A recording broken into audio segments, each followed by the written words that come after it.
Ravishankar Manikpuri CSC राज्य कार्यालय से आप सभी का हार्दिक स्वागत करता हूं। आज के इस संस्करण में हम एसबीआई ग्राहक सेवा केंद्रों पर कौन कौन सी सर्विसेज उपलब्ध हैं, इनके विषय में हम बात करेंगे और इनकी संपूर्ण जानकारी देंगे। आज की इस श्रृंखला में हमारे साथ में हमारे FI sir Indra Kumar Shukla sir भी मौजूद हैं, जो इन सर्विसेज के बारे में आपको बताएंगे। तो इंद्र कुमार शुक्ला सर, आपका हार्दिक स्वागत है आज की श्रृंखला में। तो मैं आपसे रिक्वेस्ट करूंगा सर कि एसबीआई की जो भी सर्विसेज हैं हमारे पास, मैं चाहूंगा कि आप उनके विषय में हमारे सभी वीएलयू भाइयों को बताइए। Indra Kumar Shukla sir, please. नमस्कार भाइयों, मेरे वीएलयू भाइयों, आप सभी को कुछ इन्फॉर्मेशन देनी थी और हमारे इसके लिए पहले तो आप सभी को बधाई हो। और इस मामले में आप सभी को मुझे बताना था कि एसबीआई में क्या क्या परेशानियां हैं, क्या क्या चीज़ें हैं, क्या काम करा जाता है। इसी इन्फॉर्मेशन को पहुंचाने के लिए ये लाइव सेशन रखा गया है, जिसके इस माध्यम से हम आपको एसबीआई के बारे में कुछ पूर्ण जानकारी दे सकें। इस समय हमारे एसबीआई में पीएमजेजेवाई और पीएमएसबीवाई दो पे फोकस करा जा रहा है, क्योंकि इस समय प्रधानमंत्री सुरक्षा बीमा योजना और प्रधानमंत्री ज्योति बीमा ये योजना जो है भारत सरकार की महत्वाकांक्षी योजना है। इस योजना को इम्प्लीमेंट करने के लिए सारे बैंक लगे, जिसमें एसबीआई सबसे ज्यादा इंपॉर्टेंट रोल निभा रहा है। तो हमारा दायित्व भी यही बनता है कि अधिक से अधिक प्रधानमंत्री सुरक्षा बीमा योजना और प्रधानमंत्री ज्योति बीमा करें, और ये माध्यम आप ही हैं, बिना आपके नहीं होगा। हमारे जितने भी बैंक मित्र हैं उन्हीं के माध्यम से ही इन सर्विसेज को किया जाता है। पहली बात कि आप सभी को इसको करने के लिए जो कहा गया है उसके लिए ऑलरेडी गाइडलाइन दी गई है, तभी मैं इसमें बता देता हूँ। आप सभी को फॉर्म भरने हैं, जितने भी कस्टमर आपके पास आते हैं कैंप मोड में लगाइए। क्या करिए, सबसे पहले कैंप लगाइए। कैंप मोड में यदि काम करेंगे तो नंबर ऑफ फॉर्म ज्यादा कलेक्ट होंगे। तो फॉर्म इसको कलेक्ट करिए, भरिए। भरने के बाद इसमें एक एक्नॉलेजमेंट आता है, उसको जरूर साइन कराइए। साइन करा के पीएमजेजेवाई पीएमएसबीवाई इसको ब्रांच में आपको सबमिट करना है, तभी ये लागू होगा। क्योंकि ये फॉर्म जो आपके जो कैंप के मोड में लगाए जाएंगे, मैं सभी जितने भी बैंक मित्र हैं सभी से कहूंगा, ये जो बचे हुए दिनों हैं इसमें सब अधिक से अधिक प्रधानमंत्री सुरक्षा बीमा योजना, प्रधानमंत्री ज्योति बीमा पे फोकस करें, जिसके माध्यम से नंबर ऑफ पीएमजेजेवाई और पीएमएसबीवाई बढ़ सके। उसके लिए अधिक से अधिक हमारे जितने भी बैंक मित्र हैं वो इन फॉर्मों को भर के ब्रांच में सबमिट करें। ये आपका पहला दायित्व बनता है, तभी हम नंबर ऑफ पीएमजेजेवाई पीएमएसबीवाई में अच्छे कार्य कर सके और भारत सरकार की जो महत्वाकांक्षी योजना है इसको हम बॉटम लेवल पे, जो हमारा नीचे स्तर पे व्यक्ति बैठा है, वहां तक हम इस सर्विस को पहुंचा सकते हैं। और ये माध्यम हम और आप मिलकर ही करेंगे, तभी होगा। मैं फिर बताऊंगा, सभी बैंक में जरूर फॉर्म जमा करें ब्रांचों में जाके, तभी ये मान्य होगा, नहीं तो नहीं मान्य होगा। इसके बाद मैं कुछ पीएमजेजेवाई के बारे में थोड़ा बता दूं, क्या उम्र है, क्या चीजें हैं। इसमें जो रखा गया है, पीएमएसबीवाई जो है 20 रुपए कटते हैं, और इसमें ये है 70 साल के लिए है, 70 साल तक के लिए होता है। और प्रधानमंत्री ज्योति बीमा जो है वो 50 साल की उम्र के लिए होता है। और इसमें इस समय जो पेमेंट कट रहा है, क्योंकि इसमें 4 पार्टों में पैसा कटता है, तो ये लास्ट ईयर चल रहा है। तो आप 1 जून से कटेगा तो स्वाभाविक है इसमें पूरा जाकर पूरा पैसा आपको देना पड़ेगा। तो ऐसा नहीं है कि आप सोच रहे हैं कि जैसे 180, 280, 220 रुपए, क्योंकि वो पर क्वार्टरली होता है। ठीक है, तो इसमें पहली बात प्रधानमंत्री सुरक्षा बीमा योजना, प्रधानमंत्री ज्योति बीमा को जरूर आप फॉर्म ब्रांच में जमा कर दें। और इसके बाद ये तो आप फॉर्म जमा करेंगे, इसके बाद कुछ बातें और बताना चाहता हूँ, क्योंकि यही इससे रिलेटेड है हमारे अकाउंट ओपनिंग। अकाउंट ओपनिंग एक ऐसी चीज है जिसके माध्यम से आप अपने आप को कहीं भी खड़ा पाएंगे। बिना अकाउंट ओपनिंग के आप अपने आप को अस्तित्व से ही विहीन पढ़ पाएंगे, क्योंकि आपको अकाउंट ओपनिंग यदि नहीं करते हैं तो बैंकिंग का कोई अर्थ ही नहीं बचता है। क्योंकि हमारा कनेक्ट होने का पहला माध्यम और पहली सीढ़ी अकाउंट ओपनिंग कहलाती है। अकाउंट ओपनिंग के माध्यम से ही हम सफल होते हैं।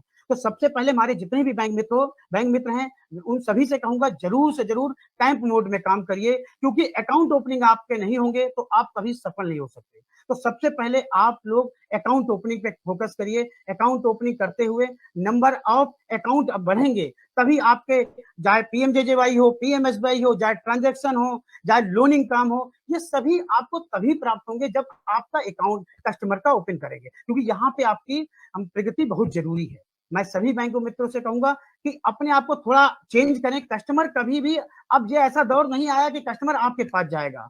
आपको कस्टमर के पास जाना पड़ेगा, अपना जो रास्ता है उसको चेंज करना पड़ेगा। पहला रास्ता दूसरा था, पहले जरूरत थी, आज की डेट में उनको नहीं, आपको जाना पड़ेगा, आपको जरूरत है उनकी, आपको वहां पहुंचना पड़ेगा और कैंप मोड में काम करना पड़ेगा। तभी ये जो लक्ष्य हमारे हैं, ये आपके लक्ष्य स्वाभाविक है, क्योंकि गांव लेवल पे हर व्यक्ति का, जो भारत सरकार की महत्वाकांक्षी योजना भी है, भारत सरकार चाहती भी है कि हर एक व्यक्ति का अकाउंट ओपन होना चाहिए, और इसका माध्यम सिर्फ आप हैं। लेकिन जब तक आप कैंप बोर्ड में काम नहीं करेंगे तो कभी सफल नहीं होंगे। ये एसबीआई के बैंक मित्रों को खास तौर से कहा जा रहा है, क्योंकि सबसे ज्यादा अकाउंट ओपनिंग में गिरावट वहीं पे आई है। मैं सभी बैंक मित्रों को कहूंगा, अकाउंट ओपनिंग में फोकस करें और कैंप बोर्ड में गांव में जा जाके करें, अपने सेंटर पर नहीं। सेंटर बैठने के लिए सिर्फ ट्रांजेक्शन पे फोकस करें, और ट्रांजेक्शन को, ये नंबर ऑफ ट्रांजेक्शन भी बढ़ाने हैं तो सबसे पहले आप जाइए और गांव-गांव में ट्रांजेक्शन भी बढ़ाइए, क्योंकि वहां कैंप बोर्ड हफ्ते भर में एक कैंप जरूर लगाइए, जिससे आप सभी के नंबर ऑफ ट्रांजेक्शन बढ़ेंगे, अकाउंट ओपनिंग, लोन की लीड भी मिलेगी, रिकवरी भी होगी। मतलब बैंक का पूर्ण रूप से सहयोग करेंगे और बैंक सफलता की ओर जाएगा, और जिसका माध्यम आप हैं। दूसरी चीज, अभी तो हमने अकाउंट ओपनिंग बता दिया, और पीएमजेजेवाई पीएमएसवाई जो इससे रिलेटेड चीज है जो बताया गया है। इसके बाद हमारे जो बैंक मित्र हैं उन सभी को मैं बताना चाहता हूं, क्योंकि उनमें सबसे ज्यादा कमी ये है कि अपने सेंटर को मॉडिफाई नहीं करते, सेंटर को सही रूप से नहीं रखते। सेंटर को आपके सर्विसेज हैं उसको सही रूप से प्रदान करने के लिए कुछ चीजें रिक्वायरमेंट होती हैं, वो आपको करनी होती हैं। जब एक सेंटर मिलता है, जब सेंटर आपको मिल जाता है, उसके बाद आपको क्या क्या करना होता है, ये बहुत जरूरी है।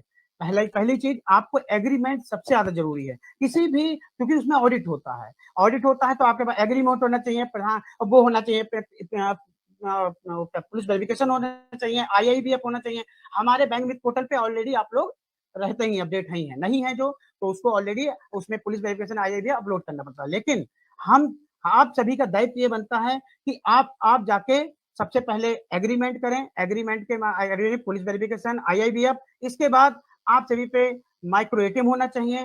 जब सेंटर की बात बता रहा हूँ, माइक्रो एटीएम होना चाहिए, पासबुक प्रिंटर होना चाहिए, और आपके पास बैनर जितने हैं, डू डोंट हो या चार्ट लिस्ट हो, आपके पास ये सारी चीजें होनी चाहिए। थर्मल प्रिंटर सबसे ज्यादा इंपॉर्टेंट चीज है, थर्मल प्रिंटर।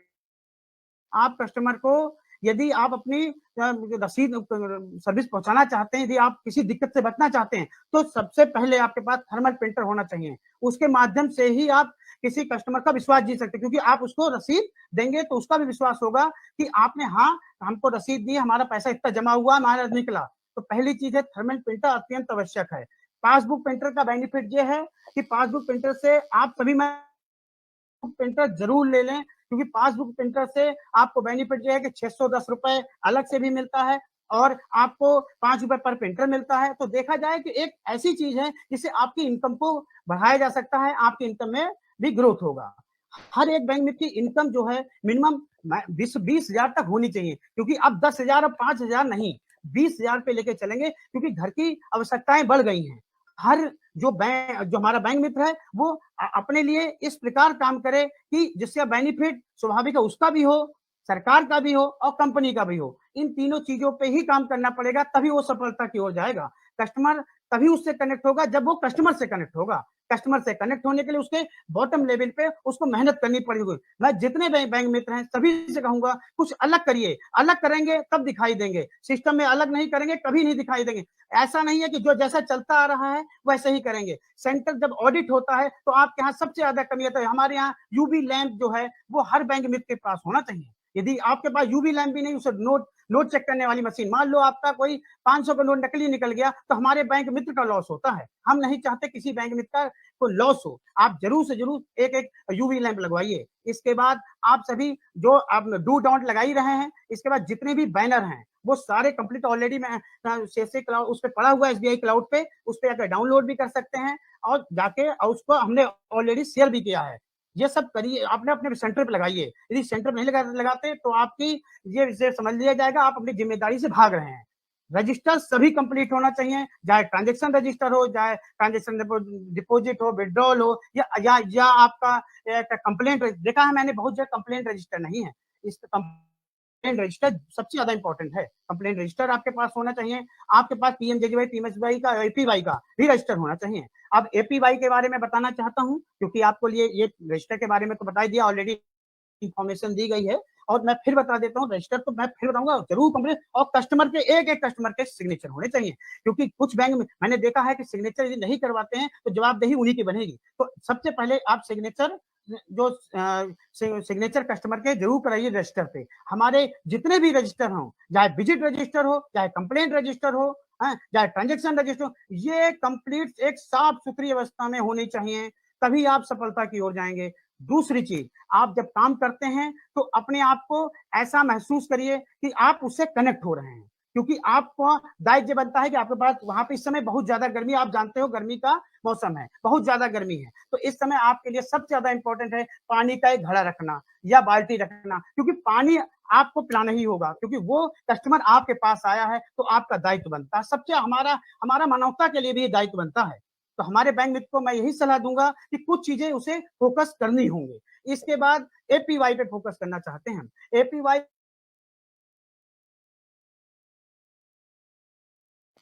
एपीवाई एक ऐसी योजना है जिसके माध्यम से आपका पेंशन बन जाता है। पेंशन लेने के लिए आपको अटल पेंशन योजना हर कस्टमर की जो एलिजिबल होते हैं 18 साल से ऊपर, उनकी करानी होती है।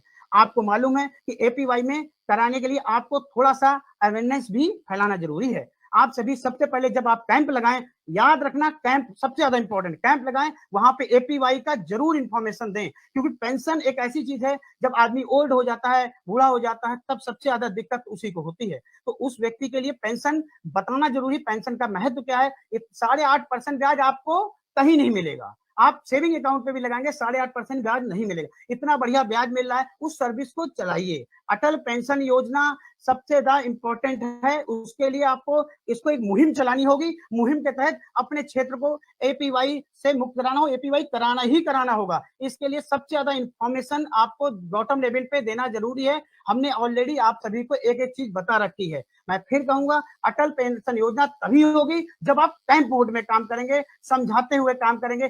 किसी चीज को समझाने के लिए आपको वहां जाना होगा, जब जाएंगे तब आप उसको समझ पाएंगे, क्योंकि उसकी फीलिंग समझेंगे तब आप समझ पाएंगे काम क्या होता है। आपको अटल पेंशन योजना सबसे ज्यादा इंपॉर्टेंट है, प्रधानमंत्री ज्योति बीमा, प्रधानमंत्री योजना और अटल पेंशन, ये 3 सर्विस हमारे लिए सबसे ज्यादा महत्वपूर्ण है। मैं सभी बैंक मित्रों से कहूंगा इस पे सबसे पहले सुबह उठें तो आप इस पे फोकस करें, पहली चीज। और एक चीज और बता देता हूँ, क्योंकि बहुत से बैंक मित्र हमारे जो सिस्टम जो 8 बजे से खुलने का है, 8 बजे से नहीं खोलते, तो 8 बजे से पहले तो आप लोग को मैं सभी को बताना चाहता हूं कि 8 बजे से सिस्टम ओपन करिए। ओपनिंग ऑफ डे कहते हैं इसको, और एंडिंग ऑफ डे तो आप 8 बजे, रात को भी 9 बजे भी कर सकते हैं, 9 बजे तक कर सकते हैं। तो ending, opening of day, end of day, ये 2 शब्द याद रखिए। यदि आप अपने ये चीज भूल गए तो कभी सफल नहीं हो। आप अपने क्यारे को याद रखिए, क्यारे में आपकी जो चीज की रिजल्ट एरिया इसको कहते हैं, जिसके माध्यम से हमारे बैंक में अपने आप को जो जैसे ट्रांजेक्शन करना हो गया, अकाउंट ओपनिंग हो गया, पीएमजेजेवाई, ये सब क्यारे के अंदर आती है। अब अदर जैसे लोनिंग आ रहा है, अदर सर्विस से जा रही है, रिकवरी भी आ रहा है, जो डीआरए करें वो रिकवरी करें, तो ये सब हमारे क्यारे के अंदर आता है। इसको स्ट्रॉन्ग करने के लिए आपका दायित्व बनता है, आप अपने आप अपने क्यारे को पहचाने। यदि जो अपने क्यारे को नहीं पहचानेगा वो कभी सफल नहीं होगा। पहली बात अपने याद रखना, कभी सुबह उठो तो पहला याद रखो मुझे काम क्या करना है सुबह से लेकर शाम तक, तो इस पे फोकस करें। 8 बजे से 9 बजे तक का भी है, लेकिन 8 से 8 तो आपको ओपन करना ही है। सुबह 8 बजे हमारा लॉगिन हो जाने, हमारा एक बैंक मित्र को 8 बजे अपना सेंटर ओपन करना है, ये पहली प्राथमिकता आप माने। ये मान चलिए कि आप लॉगिन नहीं करेंगे तो उस दिन आप एब्सेंट मान लिए जाएंगे, तो ये आप अपने आप को सोचना है मुझे करना क्या है। ये 10 बजे, 9 बजे, 11 बजे ये कहीं आपको अलाउ नहीं देता। यदि आपको कोई घर में दिक्कत है, परेशानी है, तो आप जरूर, हमारी जितनी पूरी टीम है यहाँ पे एफआई की, आप इंफॉर्मेशन ग्रुप में दे सकते हैं, हम आपकी बात को ऊपर तक पहुंचाएंगे कि ये आज लीव पे है, क्या है, जो भी है। लेकिन आप ये 8 बजे हमारा लॉगिन ओपनिंग और टाइम होना चाहिए, ओपनिंग होनी चाहिए। तो दूसरी बात, हमारे और बैंक मित्रों को जो मैं बताना चाहता हूं कि हमारे एसबीआई जो एक ऐसा प्लेटफॉर्म है जिसके माध्यम से बहुत कुछ हम पा सकते हैं। अभी नोटबंदी आप जानते हैं, 2000 का नोट बंद हुआ है, जिसके आपको मैंने इंफॉर्मेशन भी ग्रुप पे शेयर करी है। हम चाहते हैं कि उस इंफॉर्मेशन को आप सही से पढ़ें, कोई दिक्कत है तो हमसे पूछें, लेकिन जरूर जरूर इस पे फोकस करें। एक एक चीज बताई गई है।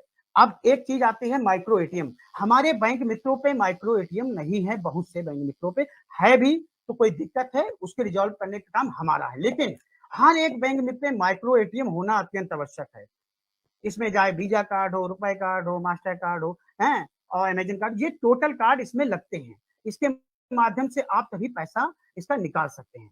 तो आपको माइक्रो एटीएम अत्यंत आवश्यक है, क्योंकि कस्टमर एटीएम लेके जाता है तो उसका पैसा निकल सके। ये दायित्व आपका कस्टमर कभी भी आपके यहाँ से यदि खाली लौटता है, ये आपकी सफलता नहीं विफलता कहलाती है। इसको याद रखना। कभी भी अच्छा काम करने के लिए आपको कुछ अलग करना होता है। जैसे आपने माइक्रो एटीएम लिया, माइक्रो एटीएम वाला व्यक्ति यदि आपके यहाँ से खाली जाता है तो सबसे ज्यादा कमजोरी आपके अंदर है, आपने अपने आप को तैयार नहीं करा है। तो मैं सभी बैंक मित्रों को कहूंगा कि माइक्रो एटीएम अत्यंत आवश्यक है आपके जीवन के लिए।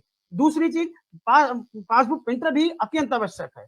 इसी तरीके से अपना थर्मल प्रिंटर, ये अत्यंत आवश्यक है। ये सब आपका एक माध्यम है कस्टमर से कनेक्ट होने का।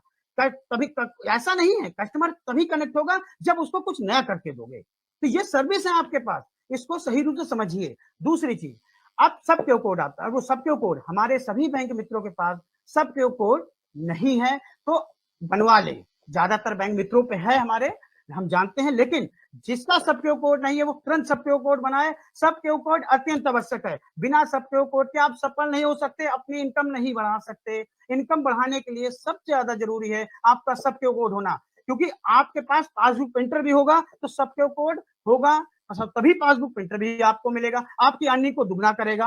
अर्निंग दुगनी तभी होगी जब आपके पास सब क्यू कोड होगा। तो सबसे पहले सभी मैं बैंक मित्रों से कहूंगा, सब क्यू कोड जरूर बनाएं। सब क्यू कोड का कोई बहुत बड़ा वो नहीं है, उसमें IIBF पुलिस वेरिफिकेशन चाहिए होता है और एक एग्रीमेंट होता है वो चाहिए, हाई स्कूल इंटर की मार्कशीट चाहिए होती है, बहुत बड़ा वो नहीं है, और सिविल, इतनी चीजें हमको चाहिए होगी। सब क्यू कोड के लिए हमको चेक करना पड़ता है, जैसे मेन क्यू होता है भाई सब क्यू कोड भी होता है, तो सब क्यू कोड में ये डॉक्यूमेंट हमको रिक्वायरमेंट है।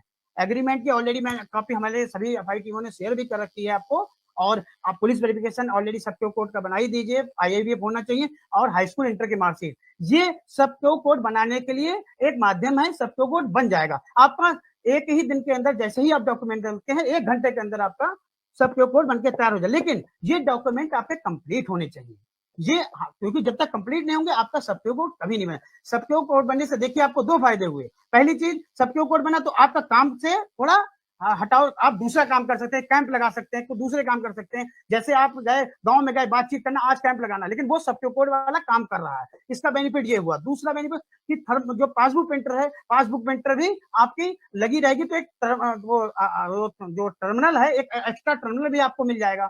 जब एक्स्ट्रा टर्मिनल आपको मिल जाएगा तो आपको उसका भी बेनिफिट मिलेगा, उस पर भी लॉग इन कर सकते हैं। तो आपकी अर्निंग के स्रोत बढ़ाए जा रहे हैं, इसको आप समझिए। जब तक आप गंभीर नहीं होंगे, करने के लिए कुछ सोचेंगे नहीं, तभी सब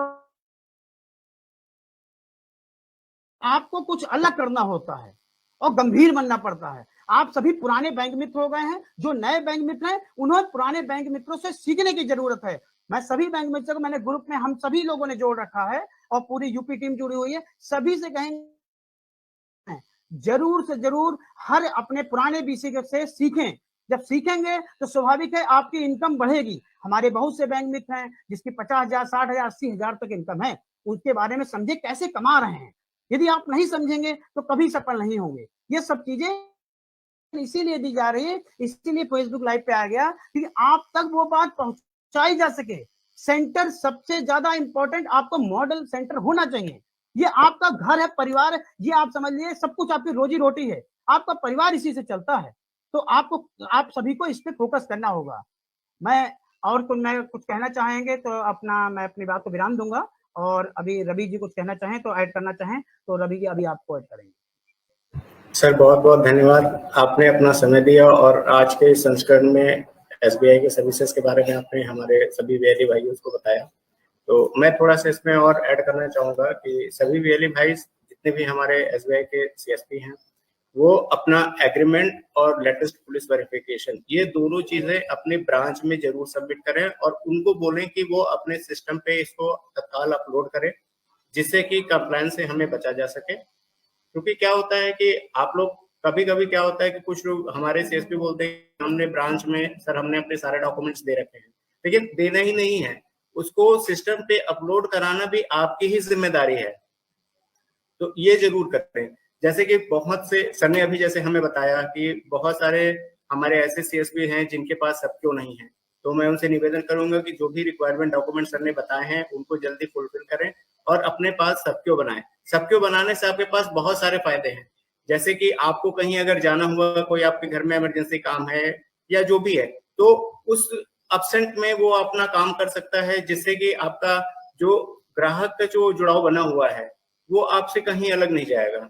उसके अलावा आपके पास सबक्यू बनाने के बाद में बहुत सारे ऑप्शंस खुल जाते हैं, जैसे सर ने बताया मल्टी टर्मिनल का। मल्टी टर्मिनल से आप, जैसे कि आपने ब्रांच में देखा होगा 3-3 4-4 सिस्टम चलते हैं, सेम वैसे ही आप अपने सेंटर को भी बिल्कुल ब्रांच की तरह बना सकते हैं। सपोज आपके पास 3 सिस्टम है, एक में आपने पासबुक प्रिंटर लगा रखा है, एक में आपने माइक्रो एटीएम लगा रखा है, एक में आप ट्रांजेक्शन कर रहे हैं, एक सिस्टम आप एडिशनल रख सकते हैं जिसमें सोशल सिक्योरिटी स्कीम या और बैलेंस इंक्वायरी या जो भी और सर्विसेज हैं उसको आप दे सकते हैं। तो इस तरह की चीजें हैं। तो मैं आप सभी को बस यही कहना चाहूंगा कि जो भी सर्विसेज आपको बताई गई हैं इनका पूर्ण रूप से ध्यान रखें और इस पे थोड़ा अमल करें, जिससे कि आप अपने जितने भी इनकम्स हैं उसको बहुत से बहुत बढ़ा सकें। क्योंकि आप लोग, हमारे जो एसबीआई के सीएसपी हैं उनमें कुछ लोग ही हैं जिनका 5,000 से 10,000 या मैक्सिमम 20,000 तक कमीशन आता है, जिसमें हमारे ऐसे भी हमारे सीएसपी भाई हैं जिनका 50,000 60,000 रुपए से ऊपर भी कमीशन आता है। तो मैं निवेदन करूंगा आप सभी से कि आप भी ऐसा कुछ करें जैसा वो लोग कर रहे हैं। उनके पास मल्टी टर्मिनल है, सबक्यू है, आप भी इस तरह कुछ काम करें जिससे आपकी भी इनकम 20,000 से ऊपर जाए, जिससे आपका स्रोत बढ़े। एक चीज और ऐड कर देते हैं इसमें रवि जी, जी सर, एक चीज और सर, इसमें जो 10 फिंगरप्रिंट लेने हैं, ये जरा चल गया था दिमाग से, तो 10 फिंगरप्रिंट लेने हैं, मैं सभी बैंक मित्रों से कहूंगा कि ब्रांच में जाइए और ब्रांच में जाके हमको कॉल करिए, पूरी एफआई टीम को कॉल करिए और अपने जो 6 फिंगरप्रिंट लिए गए थे, अब टोटल फिंगरप्रिंट होने चाहिए, 10 फिंगरप्रिंट होंगे तभी आपका ये बीसी पॉइंट चलेगा। तो आप ब्रांच में जाइए, जो जैसे अभी बताया है सर ने कि आप सभी को अपना एग्रीमेंट भी साथ में लेके जाइए, तो 2 काम आपके हो जाएंगे, एग्रीमेंट, आईआईबीएफ, पुलिस में ये भी जमा हो जाएगा। दूसरी 10 फिंगरप्रिंट आपके अत्यंत आवश्यक, 6 तो ऑलरेडी हैं आपके, लेकिन 4 फिंगरप्रिंट और होना है। तो हमारा बैंक में सफर करे ये नहीं होना चाहिए, और हमारे बैंक मित्र को सीधे सोचना होगा काम करने के लिए। जब तक आप सोचेंगे नहीं तो करेंगे नहीं, तो सोचिए और इसको जाइए जरूर, और 10 फिंगरप्रिंट करिए, लेने ही लेने हैं। और आप हम सबको कांटेक्ट करिए ब्रांच में, क्योंकि ब्रांच मैनेजर के सामने ही ये फिंगरप्रिंट ले जाएंगे, क्योंकि ऑथराइजेशन भी वहीं से होगा। ऑथराइज करेंगे तो क्यू जनरेट होगा, फिर वो ऑथराइज करेंगे। तो आपको सबसे पहली बात कि ब्रांच में जाके अपने ये 10 फिंगरप्रिंट 4 और लेने हैं, 6 ऑलरेडी हैं, इसको करिए, और एग्रीमेंट जो बताया गया है इसको आप वहीं सबमिट करना होगा, तभी आप पूर्ण रूप से एक बैंकिंग की दिशा में सही रूप से चलने के लिए काबिल हो सकेंगे। नहीं तो नहीं, आज ही से ब्रेक लग जाएगा यदि ये काम नहीं करेंगे। तो ये काम सबसे ज्यादा जरूरी है करने के लिए। तो मैं अपनी बातों को विराम दूंगा और मैं रवि जी से कहूंगा यदि कुछ बाकी रह गया है तो आप देख लीजिए, क्योंकि यहाँ पे यदि कुछ बताना चाहते हैं बता सकते हैं आप, तो छूट रहा हो तो। नहीं सर, आपने सारी बातें रख दी हैं। जो भी थी, जो आपने लास्ट में फिंगरप्रिंट के लिए बोला, ये वाकई में बहुत आवश्यक है। हमारे पास ज्यादा समय नहीं रह गया है, तो सभी जितने भी हमारे एसबीआई के सीएसपी भाई बंधु हैं, इन सभी से निवेदन है कि जितना जल्दी हो सके अपने सारे जो 10 फिंगर हैं उनको कैप्चर कराएं, क्योंकि वो अगर नहीं कराएंगे तो अगले महीने से हो सकता है बैंक पूरी तरह से आपके सर्विसेज बंद कर दे, जिससे कि आप लॉग इन भी ना कर पाए। तो जितना जल्दी हो सके इसको कराएं। और अगर ऑथराइजेशन में या कैप्चर कराने में किसी भी तरीके की कोई भी समस्या आती है, तो जो हमारे एफआई सर हैं आप उनसे तत्काल कोऑर्डिनेट करें और उसको जल्द से जल्द पूरा कराएं। मैं इंद्र कुमार शुक्ला सर का बहुत बहुत धन्यवाद देना चाहूंगा कि आज के श्रृंखला में उन्होंने अपना समय दिया और हमारे सभी सीएसपी भाइयों को एसबीआई की सर्विसेज के बारे में अपडेट कराया। सर बहुत बहुत धन्यवाद आपका सर।